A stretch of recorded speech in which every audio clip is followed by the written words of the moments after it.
and good evening. You're watching the Policy Times, perhaps world's first media which is promoting policy and development journalism.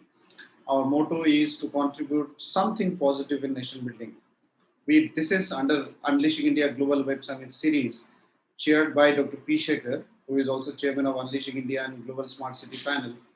This has got its own positioning in our Policy Times fraternity in terms of bringing the real life experts, real Indian global experts and global thinkers who are contributing in the nation building and in the society in their own way.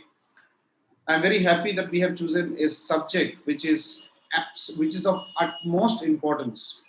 I mean, if you see, there are many instances. I think daily there are hundreds of cases being registered with Delhi police and different state polices of cyber threats. You know, your money is being deducted from their account. Sometimes their photos are being misused.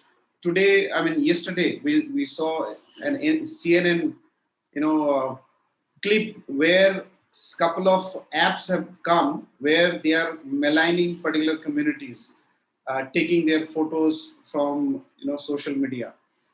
So this is in one area. The other thing is this is a sector which is a product for a lot of entrepreneurs and startups, and a service which every company today needs to protect their business, to protect their assets. Similarly, every individual should be careful about the cyber security.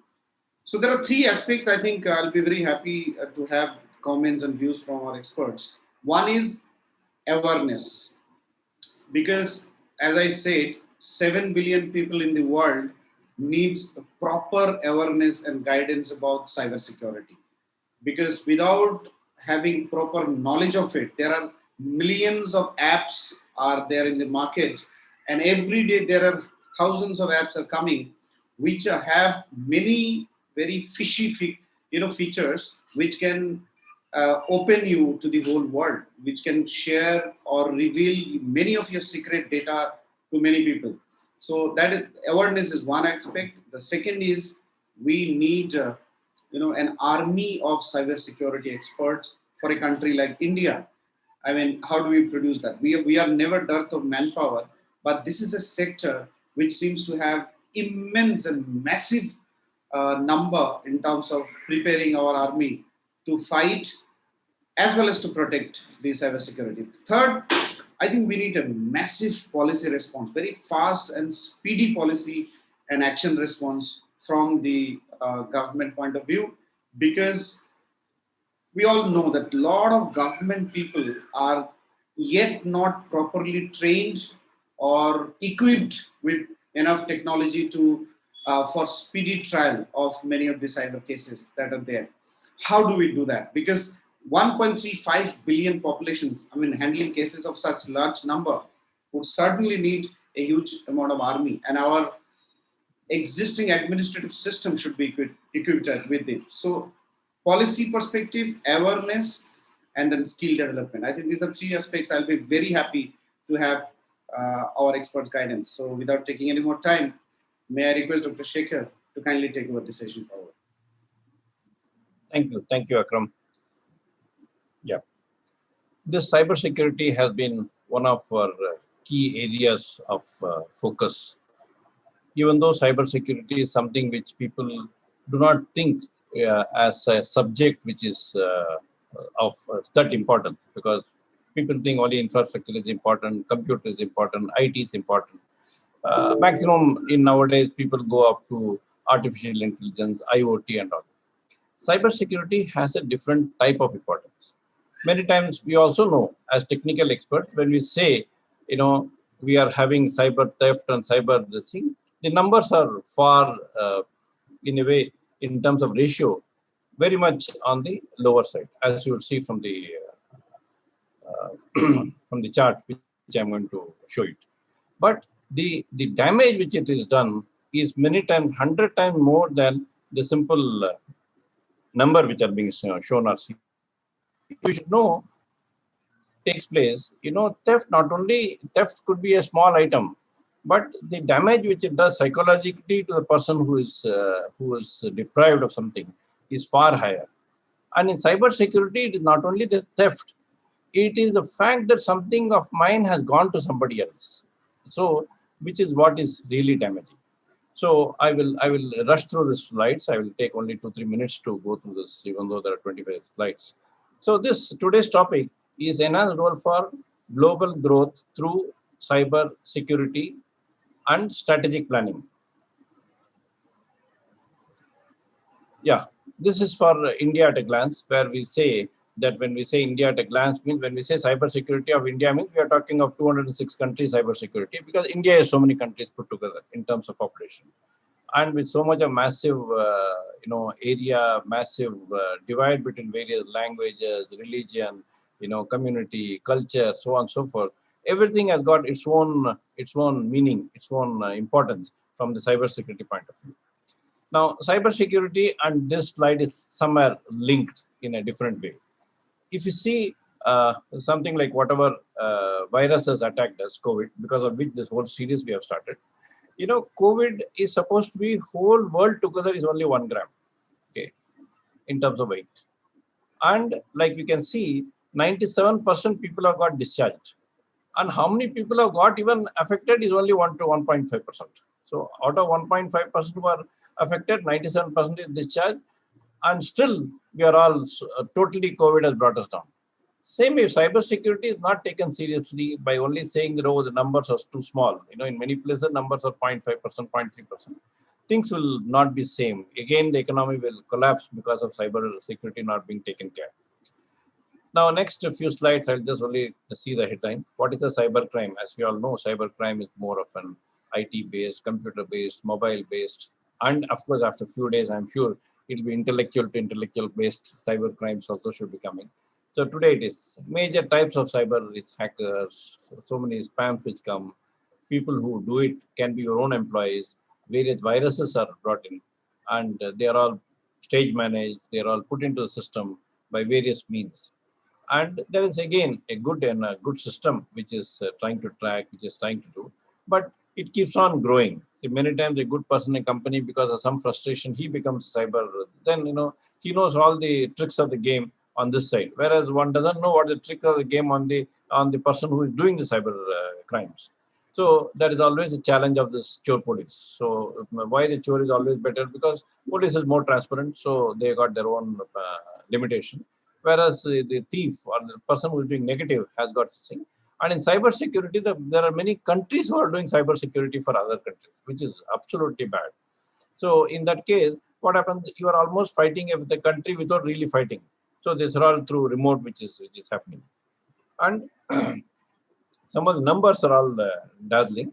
And here, of course, as I said, the loss may be 0.6%, but the psychological loss is far, far, far more than the real losses. So we should know that we should not be swayed by the fact that, we are only talking of right from 0.06 to 0.6%. So it is the psychological and also the 0.6% of the total is a very big value. Okay. So cybersecurity global market is going in 100 to 300 billion dollars, and even Indian market is in billions of dollars. And this for which, like Akram said, we need to have proper training, proper deployment of the information, and proper way it is implemented, so that we will never have zero cybersecurity. Whatever we do, something will go wrong. But how quickly we can react to it, how relevantly we can understand it, how quickly some justice can be done, how relevantly we can make the people feel safe and secure. And for that, we have 2 more slides to be seen before I invite the today's speakers. So these are all various facts and figures. As I said, this is only to give an overview of the field for people to know that this is not as simple as somebody putting a small virus and, oh, what difference it makes. We can't, anyway, somebody will keep putting. So there are so many aspects of this particular thing. And yeah, half a minute on this slide on, secured governance. Secured governance is the one which is going to build the country into a different level. And there the word governance means, government will have to keep the commitment. Government will have to take the value valuation in terms of planning. So that when we have so many smart cities coming, blue economy, so many islands coming into smart cities, there will be more problems in terms of the cyber, because cyber is going to be the one which will knit the whole technology, which will knit the whole systems. So one has to be absolutely the thing. In of course, secure governance purview, we believe that there should be some smart cities which should be dedicated to something as simple as cybersecurity field and so on and so forth. So today we have got two extremely powerful and two good experts who are there. One is Balaji. Balaji is an international cybersecurity, cyber defense expert. And lo and behold, what does he want to do? He wants to create 1 million cyber developers and cyber defenders, when he says defenders. So what does he mean by that? He's trying to arrange even free training to students so that they could get a profitable job tomorrow. I'm sure he will talk about that also. And at the same time, he tries to make India's cyber as powerful as the best in the world. Okay. So his dream is to make India the best cyber security world in the cyber security country in the world. And for that, he's doing everything. He's got his own team, personnel, and he works very, very closely with government and many other decision makers, but has his independent identity. And second is Amol Deshmukh. Amol Deshmukh is from Bombay University, a very, very enlightened and technically sound person. He is an expert in cyber as well as forensic expert. And he is doing all these forensic studies to see that, we are all safe. Forensically, he's also trying to see that, how to make forensic proactive. That means before something has happened, how it can happen, how it can be analyzed. And nothing better than cyber. Cyber is something which is going to be everlasting, ever-pervading, and it is going to make its own importance in every sector of economy. So first, I request Balaji to give 10 minutes talk on himself, his achievements, and the way he is planning. And then Mr. Amol Deshmukh. Then Balaji can come back and talk about national growth and how he's planning various aspects and whatever can be done. Because in cybersecurity, we cannot have everything being said in a public platform. There are things which cannot be said, which we can have to appreciate that they may not be able to say. Others which can be said, I would definitely like him to say. Mr. Balaji, please start. Thank you so much, sir. It's always pleasant to be hearing you on the subject as complex as cybersecurity, and you have been forerunner on that space. Ladies and gentlemen, I'm Balaji, a cybersecurity guy with almost around 30 odd years of experience. Started my hacking journey as early as 1994 and continued my pursuit to learn the cyber defense piece in all my journey, and the continuous professional education continues even today. The dimension of cybersecurity all started with information triad of confidentiality, integrity, and availability, where the most important focus for across the world was the integrity of information and confidentiality of information. Availability was being seen not before 2008. Till 2008 in cybersecurity, focus was lying only on integrity and confidentiality of information assets. The journey continued, and suddenly we found that all the big banks, those who were on the internet, they were under massive attack, causing either DOS, denial of service attack, or distributed denial of service attack. And the last phase of the journey is much more complex because the attacks is far too sophisticated, that started from 2008 to 2021. And as the day passes, the propensity to attack much more in a critical way has gained foot over a period of time. Two things that has been realized, that those who have made the hardware, possibly, there was an opportunity for improvement there. Then the second phase of the journey started when they found that, the operating system, those who are developed, possibly there is an opportunity for improvement there. And the third thing that has started, the rampant growth of application. The people started realizing even applications, engineers required to fix a lot of, unnecessary bugs, which causes systems to crash, which causes, data to be looted by, the hackers. And then suddenly they, in 2008 onward, the people realized that every component, which is systems and subsystems level, everything is vulnerable, and possibly the attack is far too pernicious in a smaller component of system and system level, which people are yet to gauge control on. So when the the layer has started for security journey in as early as in 2001, I realized that it is a typically an engineering issues which need to be fixed by an engineered solution. So a lot of engineering solutions started coming up, and I'm just giving the background why the cybersecurity today requires to relook the approach with which we have started in 2000 year 2000 or 98 onward. So the journey has been a very phenomenal journey where the people started looking into, first there is some engineering bug, will fix the bugs, then there is another engineering bugs, will fix the bugs, and then they found there is another bugs at a different layer, and they started fixing the bugs. And bug fixing has become the way of right. The system designing and secured planning at the beginning of the journey has not shown the road, frankly speaking, till 4 years back in the defense organizations, not just in India, across the globe, because even in the US was on continuous attack. Their system has been attacked left, right, and center, and they have a law to announce those attacks, willfully, and if they don't do it, there is a penalty for that. So there are a lot of laws like California Security Breach Act type act has been enacted by almost around 48 states, which has led to declaration of attacks many times, much bigger than rest of the world, where they are still catching up. The attacks happens, it does not get reported, and we don't know about the attack which has really caused damage to us. India has been in the journey of cyber defense, and I think the first major change has happened in IT Act 2008 and the policy declaration by the president that time, the president of India, the cyber policy decisions, and those has actually started beefing up the security posturing over a period of time. We have seen the phases, the entire system that as an Indian, and always that pains me, that whether you are looking for an operating systems, it is coming from potentially an adversary country. When you are looking for hardware, it is coming from a country possibly friendly, or some of them are not very friendly with you.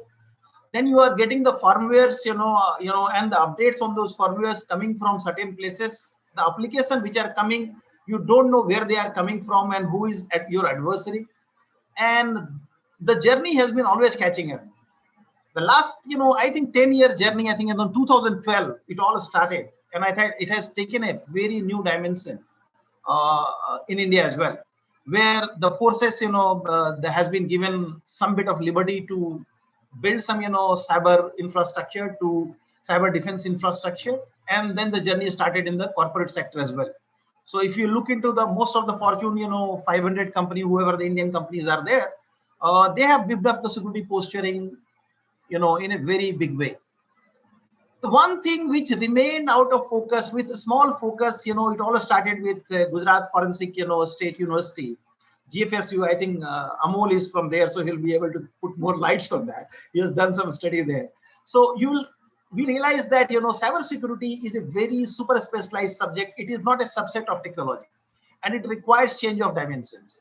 And when we started looking into the aspect of that, how this security can be embedded as a part of the curriculum, 2008 policy decision has led to increase in security in MSc and MTech level, but not at the beginners level.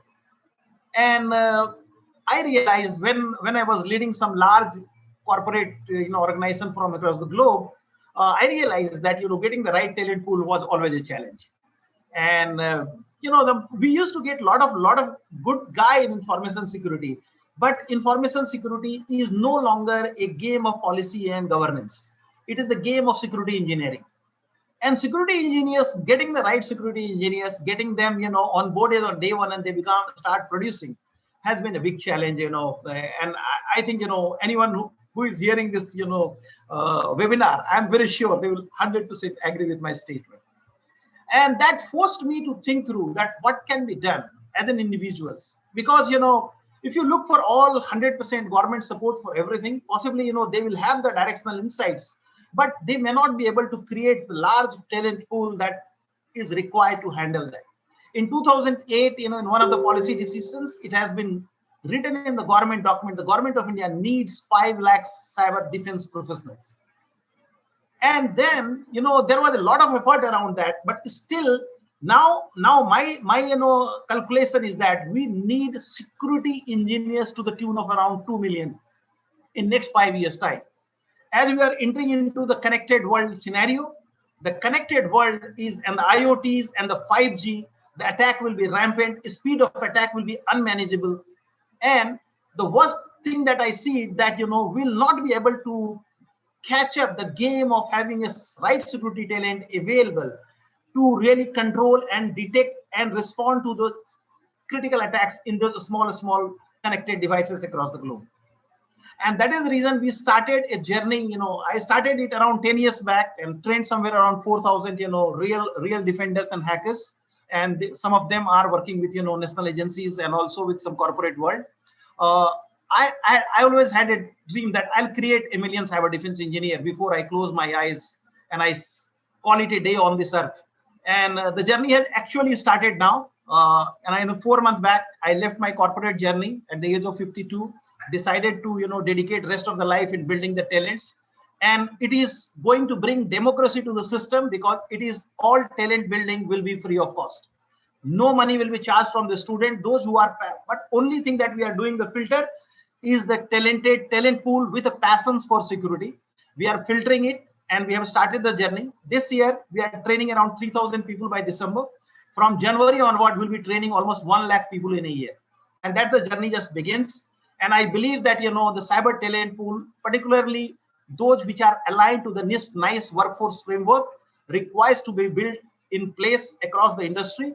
And government is going to adopt some of those critical parameters.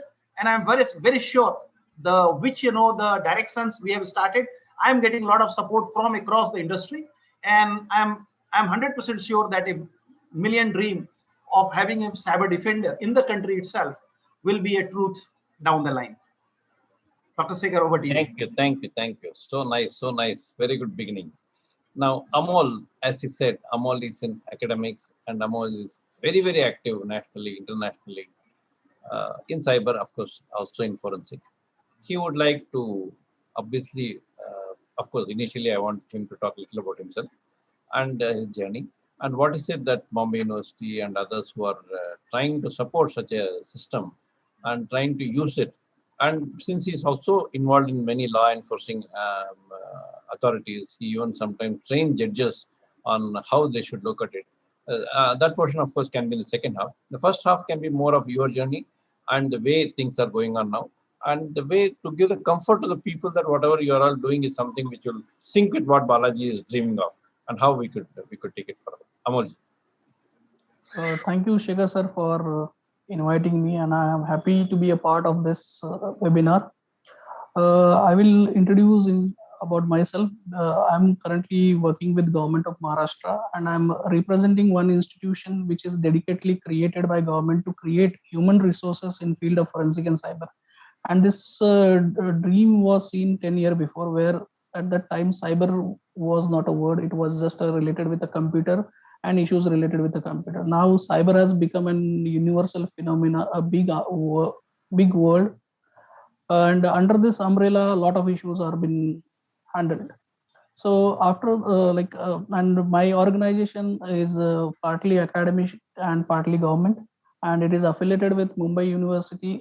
Recently under education department, because during COVID everything got shifted to digital medium, and it was really challenging for everyone to use this medium for work, to impart education and everything.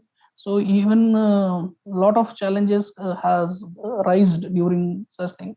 Apart from this, I am continuously working with law enforcement agencies to modernize them and to make policies for them at center, at state and all. So in Maharashtra, in 2018, Government of Maharashtra started one organization named Cyber Maharashtra. It is a specialized unit under Maharashtra Police. I was a technical advisor for that unit. It was to make policies for police, especially into the cyber. Under that, government of Maharashtra created 52 cyber cell and supported all the equipments which are required for the investigation, conducted trainings, and even created a batch of technical experts who can investigate cybercrime. And now it is working. And the challenge what I see in future, that we should look not only for investigation of cyber, but the prosecution and conviction is also important in this thing. So for that, even we government, central government and state government has continuously organized training sessions, hands-on training for the judges and public prosecutors to understand this. Even I recollect, even Supreme Court judge told that we required technocrats, engineers to understand the complexity of the cyber matter, and they are the right people who can come and join judiciary to serve this issue. Apart from that, as Balaji sir told, that I was associated with National Forensic Science University. I studied from Gujarat Forensic Science University. Now it has become a National Forensic Science University, and government of India has declared it as an institution of national importance. And this is the only university which is affiliated to Ministry of Home Affairs. And I'm currently working as a nodal officer for that agency for Maharashtra and Goa. So this university has a clear vision to develop forensic science parallelly with cyber. And even if you get an opportunity, please visit to the National University campus at Gandhinagar. There is a cyber defense centers, which is a dedicated center to address all the issues related cyber attacks and all. And apart from this, there is an urgent need to create awareness among everyone, not only with the law enforcement agency, judiciary, everyone, every citizen of India should be aware what is cyber, what are the different, because everyone is using now smart devices. Your mobile itself is a complicated devices which has access to all the facilities, and it is connected with all internet world and all. So you can be target of anyone, and cyber crime is one crime which is boundaryless. So you can be victim of any crime from anywhere. So this is from my end. We will see a couple of types of cyber attacks and cyber issues, and what is national cyber policy. We'll discuss in a part 2 session. Thank you, Amol. You gave a good beginning for the thing. So in the second half, Balaji, let us now start in terms of the broader vision. This is a national reincarnation, and when we say national, it can be every nation. We are not really particular about India alone, but yes, we mean India when we are talking about, because these problems are same anywhere in the world. At least the positive aspect of the positive countries of the world. Even though most of the countries are positive, there are few rogue countries which are around, which only create more problems for the other countries. So we would like you to enlighten in what way these are all going to go forward, and what are the ultimate objective, and what do we gain, and what time scale will be there for your own 1 million people to be trained, and what does happen till they are trained, and how will they be positively used, and how will they themselves should not become a problem in the solving the problem. They should not be creating a problem. How are we going to take care because like Amol said, initially cyber was only a computer. In computer, some virus may come through cyber attack, or cyber was some. Today it has become the whole national economic, and it is just another COVID virus which is going around. So Balaji, you can have the mic. Yeah.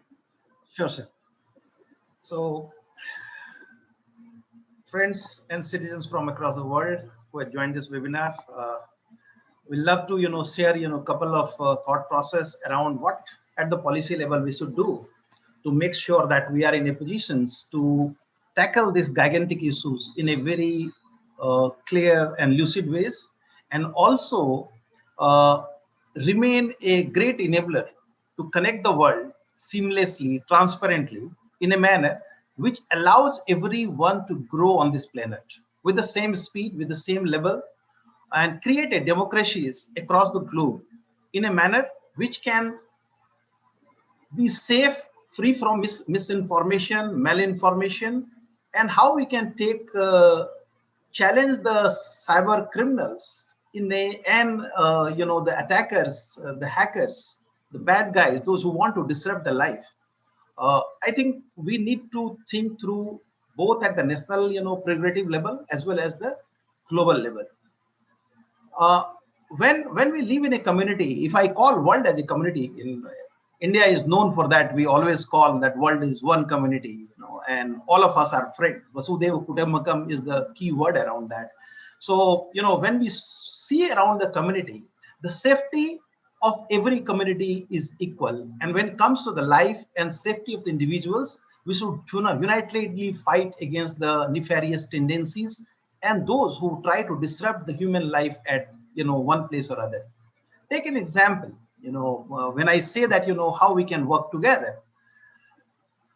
When we live in a small community, we share the information within that community, we create a trust, and then if any bad thing has happened in one house, take an example of a condominium where 1,000 houses are there, and these 1,000 houses, one house is burgled, and that burglary has happened because there was a weak windows in the washroom. Now, if this information is shared with thousands houses same time, possibly we'll be able to protect all those potential weak links which can be misused by the burglar in next time. And we can curtail the damage to just one, not many. Sharing is caring. I think this philosophy needs to be embedded both at the national level as well as international level. If an attack has happened in India, the sharing of the attack real time to rest of the globe, those who are connected. And it is very much possible using a very specific, taxi sticks platform, protocols, which has been defined and designed to create, knowledge sharing on a real-time basis on attacks in a parameter which can enable the organization to fix the issue on a real-time basis. If we have a platform or a complete, policy level around that, then possibly this sharing will become real time and we'll be able to protect the next house from the attack. First house will definitely suffer, but if we work together, possibly the next house will not suffer across the globe. Second thing is that we definitely need at national level the entire modernization of the cybersecurity for the critical infrastructure. Take an example, in the recent attack which has happened on the gas pipeline in North America. At the time of cold, when -20-degree temperature, gases were not available for being utilized. And the biggest challenge the country was facing that time, the time to recovery was very long. And when the complete analysis has been carried out, how the attack has permeated, possibly the design and architecture could have been improved or modernized to tackle the similar problems. So anyone who is in critical infrastructure, think about it. The hospital is not able to get the oxygen for 10 minutes. It will be disaster. So we have to learn the lessons and we have to improve the security posturing on a continuous basis. And modernizing the critical infrastructure security posturing is a long awaited demand. People have not thought the risk of SCADA and PLC systems. And we are still, in a verge of, going and challenging the status where we can really change it for good. Third parameter is if you look into the massive attack which has happened in the last 2 weeks' time. One is the latest one, is the 3rd July, mid in the night of the 3rd July of the US time. The Kaseya has been, the major, technology partner, the infrastructure partner has been brutally attacked by another supply chain attack at the software level. Possibly the time has come back, only a few months back, we have seen supply chain attacks. 3 attacks we have seen at the supply chain level, at software level. Supply chain attack we have seen at the hardware level, OS level. Supply chain attack we have also seen now in the application level. Time to reconstruct the application, modernizations and supply chain attack need to be minimized by using a new platform, new framework that has come. It's a MITRE defense framework. Possibly there is an opportunity for improvement there. And a necessary policy direction need to be made by the different government agency from across the globe, that it is a significantly critical component and it should be embedded as a part of the security policy and also embedded as a part of the security organization as a mandatory part of the journey, not just an optional component of it. And Supply chain risk is not new. It is a very old risk. Those who have seen the Scud, didn't fire against America. Possibly that was a learning, for that supply chain risk was there even at the beginning of the journey. When you need it most, it doesn't work. Fourth, the most critical component is our ability to detect and respond. Possibly, it's a changing game. Unlike, any other warfare agencies, whether it is the army, whether it is the navy, or whether air force, or whether it is air, or whether it is satellite systems, forces, there is a significant amount of time and energy and money just spent for knowing your enemy. What is the enemy capability? How we can really understand that. Unfortunately, in cyber defense, we have focused only on attack, not on the attacker. I think the time has come to take a policy decision at the national level. Every nation should build a capability to detect, chase the enemy back, and destroy their infrastructure jointly as a complete global organization, joint set together and destroy the infrastructure of those malicious agents. And some of the major changes that we need to do, and a couple of changes is at the network level. We can't trust any level at this point of time. So zero trust network, rightly proclaimed now, it should be part of our framework, where policy decision need to be made at the government level, that every system should be seen as untrusted system, and any connectivity to untrusted system to trusted system should be only through zero trust network, else the access should not be denied. This will stop the prevalence of malware in the systems to almost 99%, and they will have to come back with a new strategy. Last but not the least, a new framework has come from MITRE. I think 1 million people supported that journey. I was also part of some of the documentation I submitted to the government, and the MITRE on that time around 2019 to 2021 period. The third beta version has already been released now. It is a good time to set up a committee within the government and across the world to see how this MITRE framework can be adopted at the corporate level, and what is the role of the government, and what is the role of the corporate, and what is the role of the people, those who are creating the supply chain, components in the technology, as an enabler.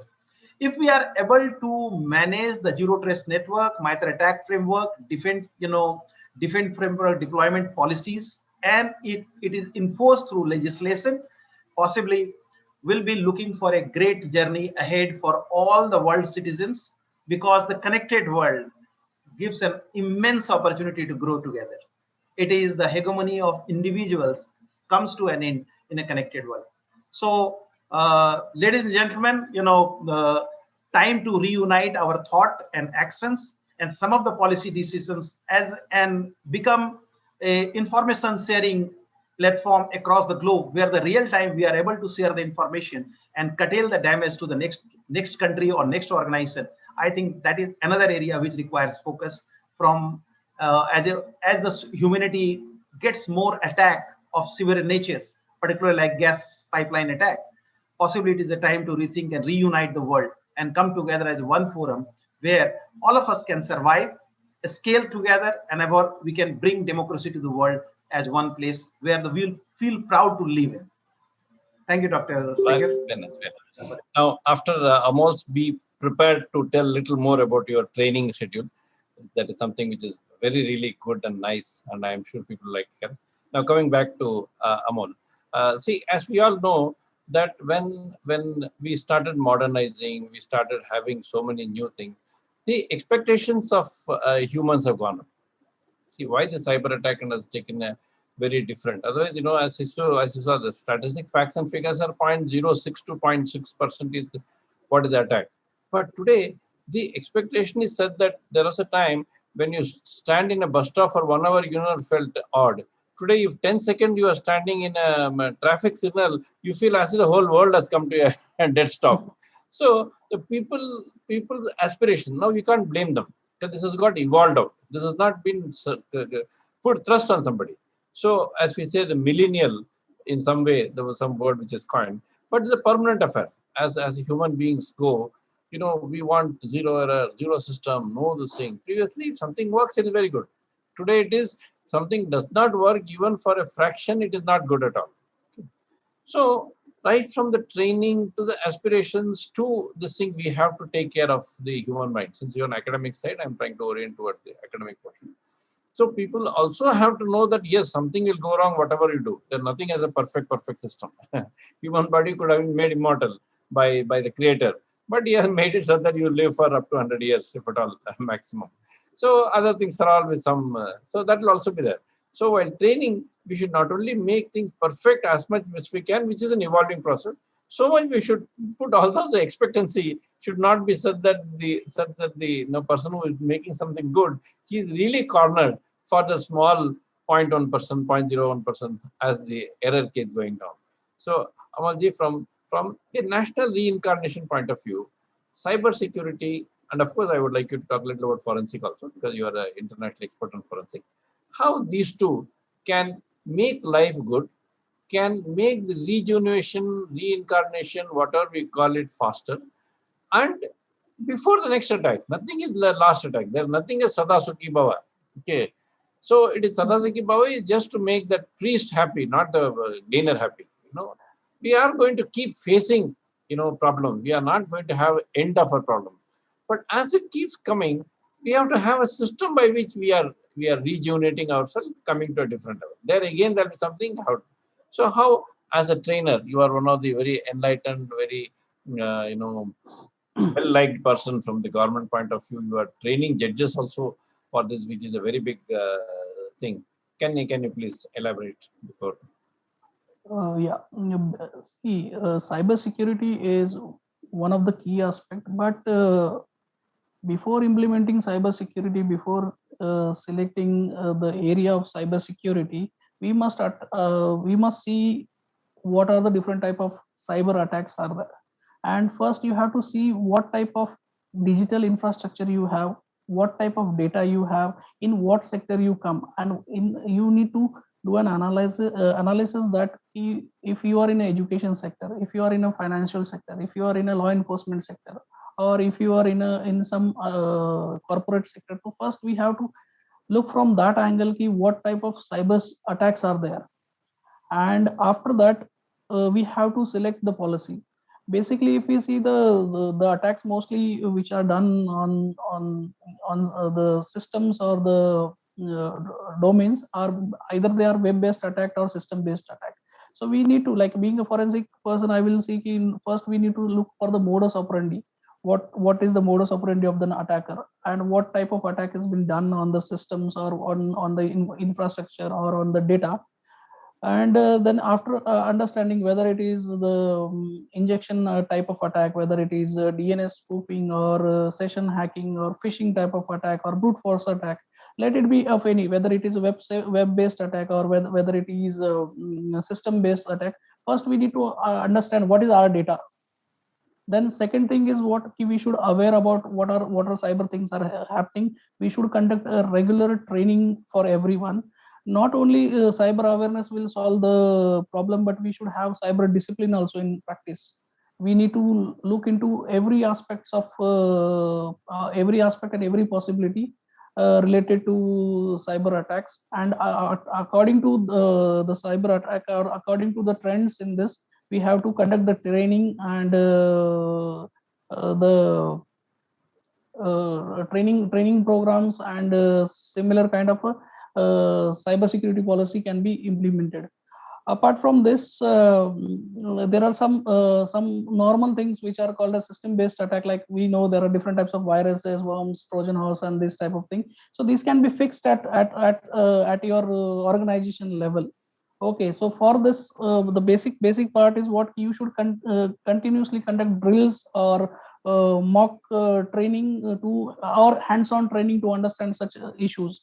Mostly, what is the problem that every organization they don't understand the importance of cyber security, or the policy is mostly proactive. Let it happen, then we will see. But a small awareness program, a small training program, or a small discipline, if they incorporate in their routine, this thing will change. Now we will talk about the training which is going on national level to all the agencies and all. So government has always taken it seriously, because every component of government should be trained regarding the cyber awareness. They should be informed regularly on the types of cyber attacks. Even some mock drills or online hands-on trainings are also conducted for everyone. And every time they are introduced with the new cyber attacks, and what should be the mechanism to handle this thing. So it is a continuous process. Yeah. So that is good. Now, Balaji.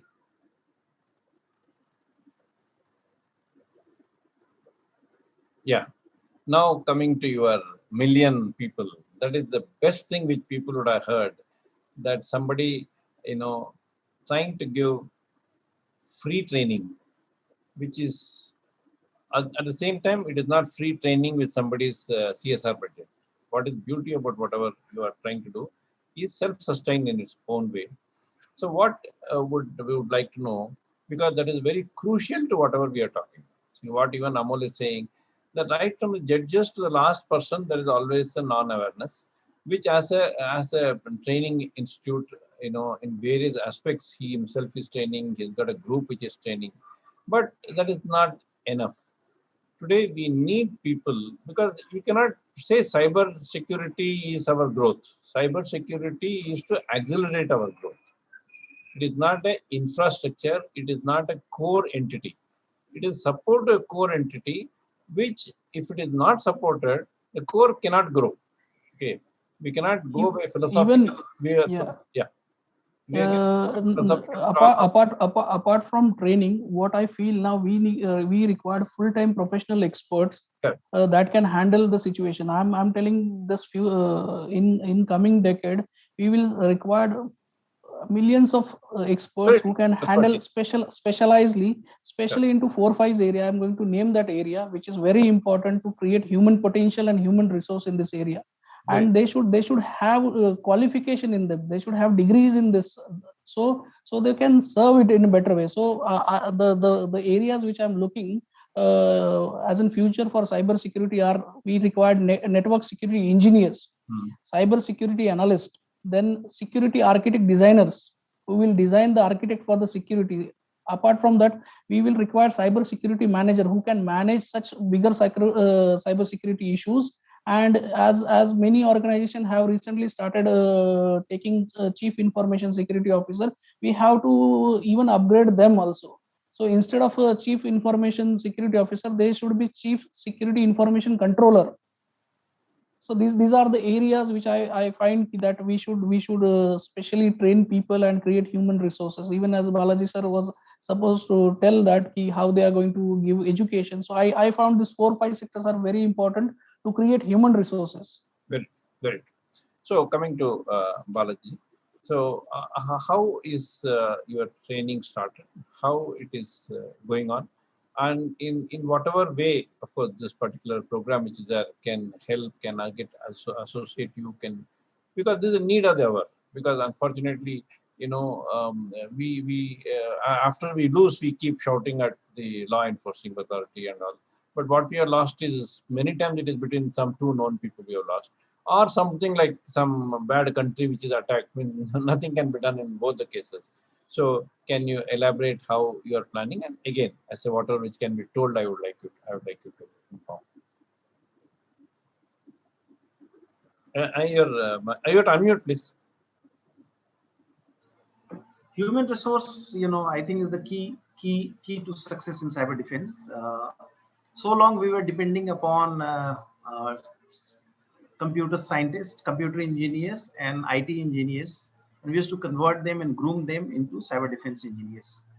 The path is not exactly the same. I think we require to carve out some path exclusively for cyber defense engineers or cyber offense engineers. Our ability to respond there vehemently on go and somebody is trying to hurt us, we should stop. Our ability to stop them real time requires a different security mindsets and knowledge area. NIST has done some fabulous work around this space, and I was a part of the journey when the NIST NICE framework started in 2012. When I was in Bank of America, I was on the in one of the committee which NIST NICE has set up. NIST NICE has actually divided the entire, not information security, cyber defense into 7 buckets. So when I started my, the training journey as a society, free educations for cyber defense, I bucketed the 7 talent pools, 7 type of talent pool out of 1 million we'll create. So basically we'll be following this NICE framework, verbatim, word for word. The 3 area of specialization is the knowledge, what should be the ability, and what should be the skill.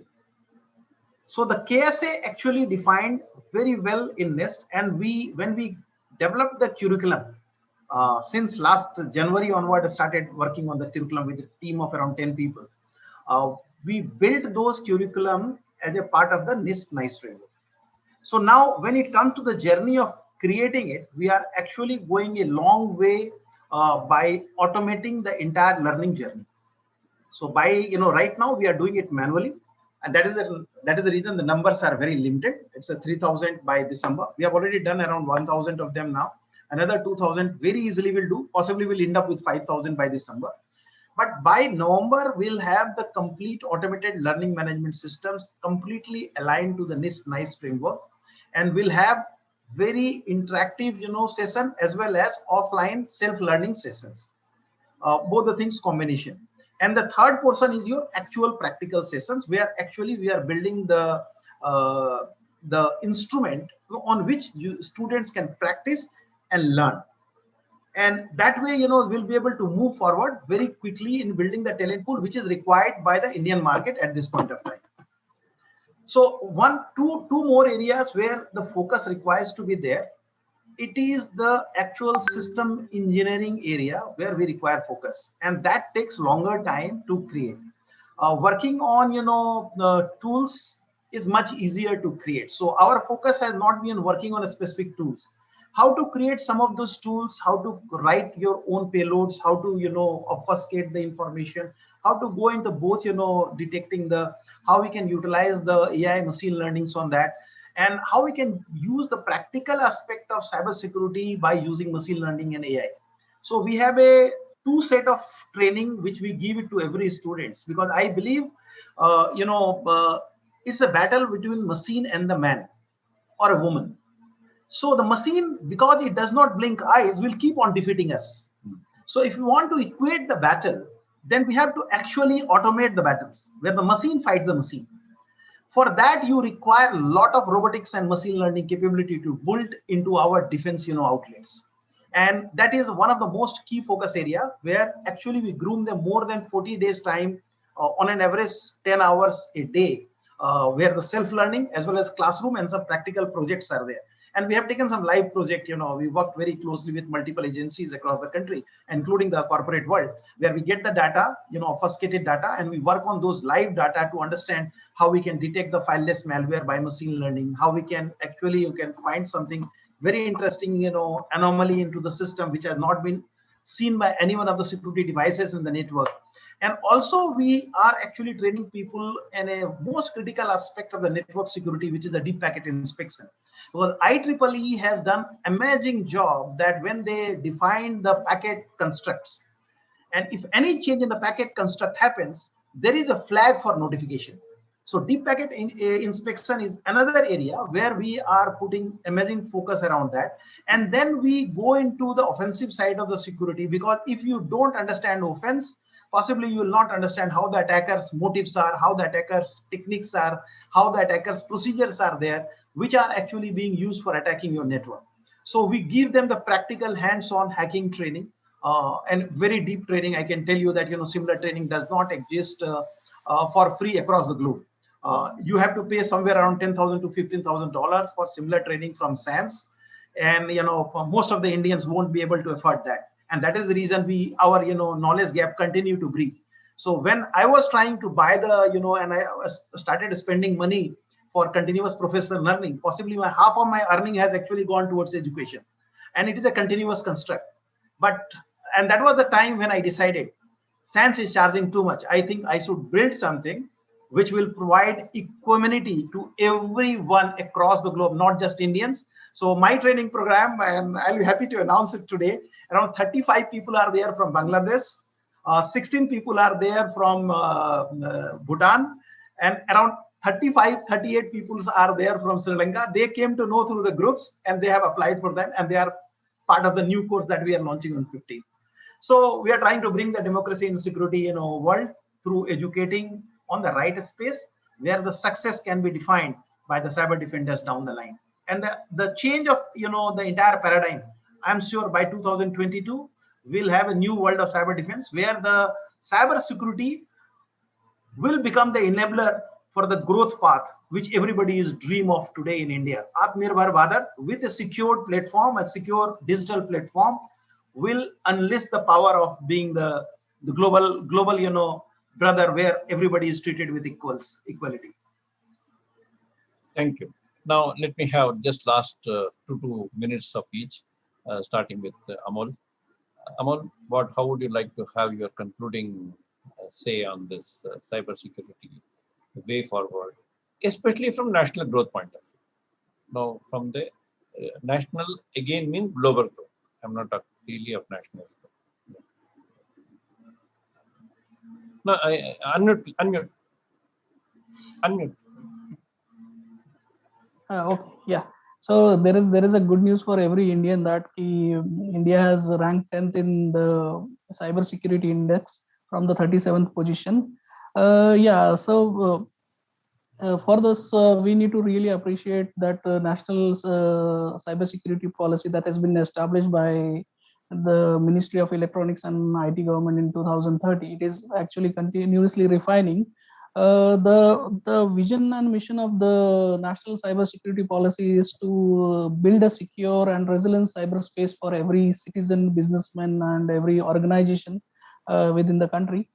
The mission is to protect every information and the critical data of an individual citizen into the cyber space, and to give a solution to everyone, so that will reduce the minimum damage by the cyber attacks and all. The objective of our cyber security policy is to create a secure ecosystem where everyone can do the routine online work or can develop their strengths. Apart from that, creating and assuring a secure framework, then encouraging to have open and high level standards, then strengthening and regulating the cyber framework, creating a mechanism for securing the threat and early warning systems to be created so that we can detect the vulnerability and management and responses towards the security threat. Then even to encourage the e-governance services, as we know, in last 10 years, lot of things has happened, that the government has moved from physical to digital world, and that digital world, now you can do quickly payments in seconds. It is more secure and with minimum efforts.